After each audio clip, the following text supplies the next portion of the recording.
Hai teman-teman yang berbahagia, berjumpa kembali dengan saya Dr. Andri, spesialis kedokteran jiwa dari Rumah Sakit Omni Alam Sutra Tangerang. Di kesempatan kali ini, saya ingin banyak berbicara mengenai komorbid. Nah, komorbid ini jadi kelihatan banyak yang ngomongin belakangan ini karena kita lagi sedang vaksinasi dan banyak di antara teman-teman mungkin yang merasa dirinya punya komorbid. Dan akhirnya jadinya nggak mau divaksin, atau mungkin memang tidak disetujui oleh dokternya untuk divaksin.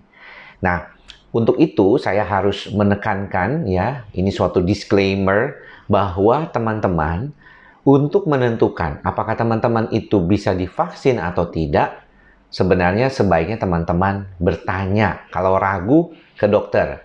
Nanti mereka akan memberikan surat keterangan, seperti juga saya sering mendapatkan permintaan ya dari berbagai pasien yang ditanyakan oleh vaksinatornya apakah bisa divaksin atau tidak.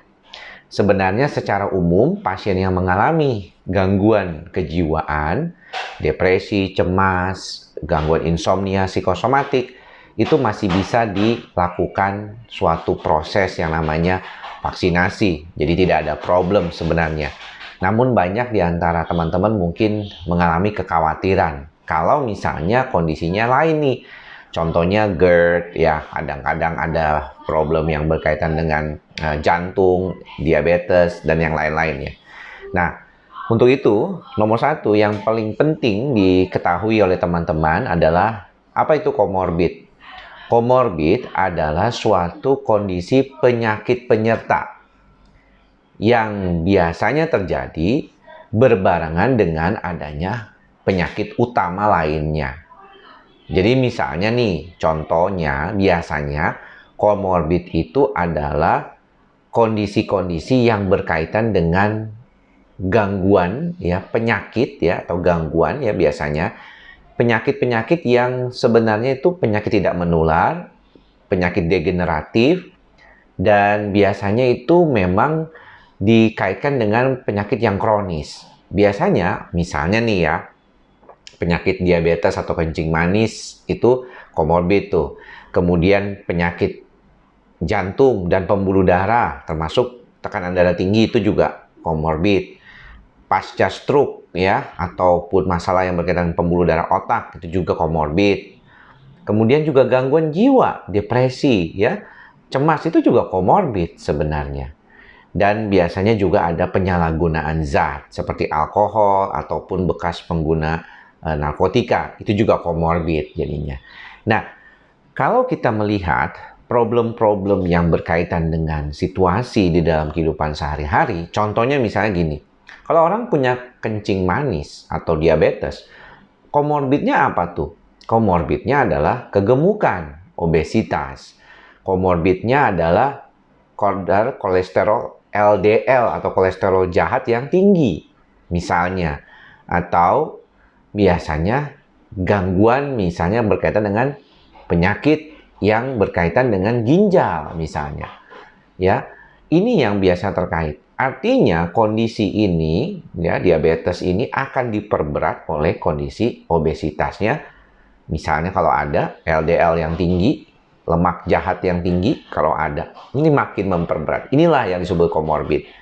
Nah, pada orang yang saat ini dalam keadaan tertentu, misalnya infeksi virus COVID-19 di era pandemi ini, maka yang disebut komorbid adalah tadi itu, diabetes, jantung, penyakit pembuluh darah, gangguan pasca stroke, dan yang suka dikatakan belakangan ini adalah penyakit autoimun. Ya, penyakit autoimun tuh dulu namanya systemic lupus erythematosus ya, atau lupus.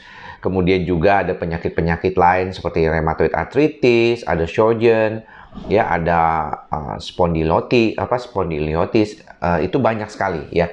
Dan kalau kita melihat problem-problem yang berkaitan dengan masalah ini, maka sebaiknya ya kalau teman-teman itu mau divaksin dan takut karena punya komorbid yang tadi disebutkan, maka ditanyakan kepada dokternya gitu. Nah, sepanjang yang saya tahu nih teman-teman, Misalnya teman-teman punya hipertensi atau darah tinggi.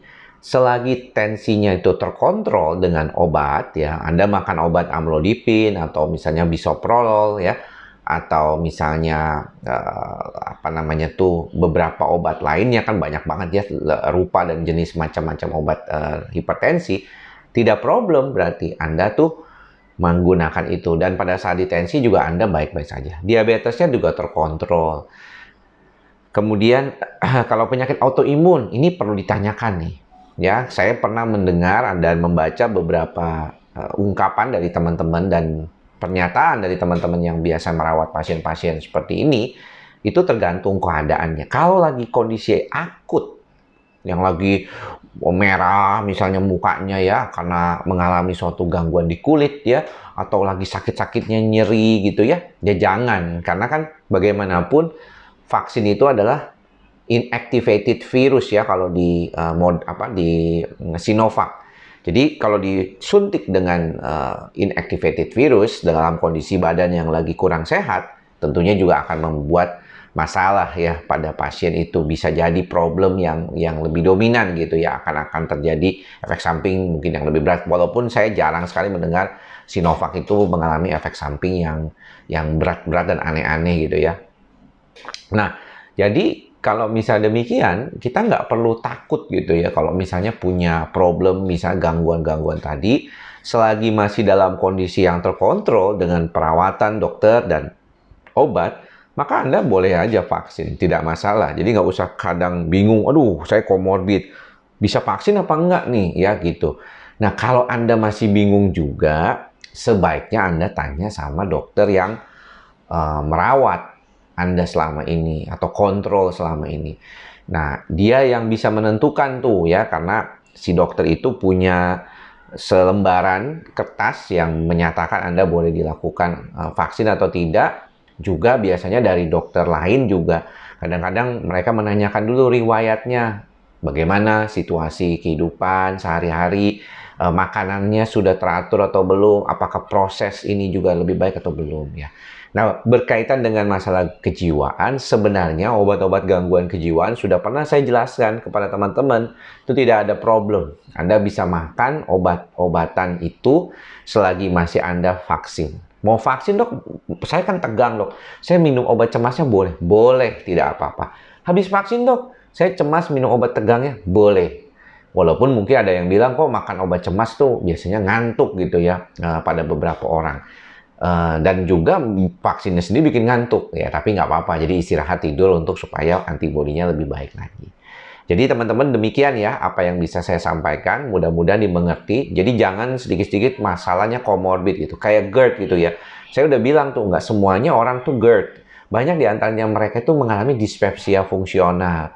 Jadi bukan tipikal GERD yang seperti ada bare esofagusnya, makanya harus diendoskopi. Kalau benar-benar pengen tahu apa saya ini kena GERD atau tidak, itu harus endoskopi. Karena dari kerongkongannya itu akan kelihatan, oh ini orang GERD nih kerongkongannya karena dia luka. Ya, walaupun dia merasakan panas atau mual muntah, belum tentu itu GERD ya. Misalnya, jadi kalau reflux saja itu belum tentu GERD. Jadi sudah pasti kalau GERD dia ada masalah di katupnya itu. Jadi itu yang harus diperjelas ya teman-teman. Jangan sampai menggerdkan diri ya, menggerdkan diri atau membuat Anda merasa itu GERD padahal itu bukan GERD ya teman-teman. Semoga apa yang saya sampaikan berkaitan dengan bagaimana kita bisa mengelola perasaan dan pikiran kita, terutama berkaitan dengan comorbid, supaya kita yakin nih kalau mau vaksin bisa membantu teman-teman semua. Jangan lupa untuk selalu mengingat mantra kita bersama, ikhlas, sabar, dan sadar. Semoga teman-teman semua selalu berbahagia. Sampai bertemu lagi di lain kesempatan. Salam sehat jiwa. Bye-bye.